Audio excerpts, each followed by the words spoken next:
IMF की शराइत पर अमल दरामद जारी है, लेकिन IMF से ताहाल मुआहदा नहीं हो सका है।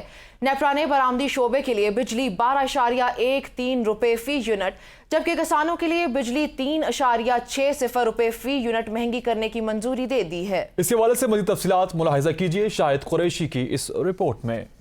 IMF की शराइत पूरी करने के चक्कर में हुकूमत ने बरामदी शोबे और किसानों के बिजली पर 65 अरब रुपए की सब्सिडी भी खत्म कर दी। नेपरा ने फैसला नोटिफिकेशन के लिए वफाकी हुकूमत को भिजवा दिया। हुकूमत की जानिब से बरामदी शोबे के लिए बिजली की 19.99 रुपए फी यूनिट रियायती नर्ख पर फराहमी खत्म कर दी गई। ज़रई सार्फिन को बिजली 13 रुपए के बजाय 16.60 रुपए फी यूनिट मिलेगी। किसान पैकेज के तहत ज़रई सार्फिन के लिए बिजली पर 3.60 रुपए फी यूनिट सब्सिडी भी वापस ले ली गई।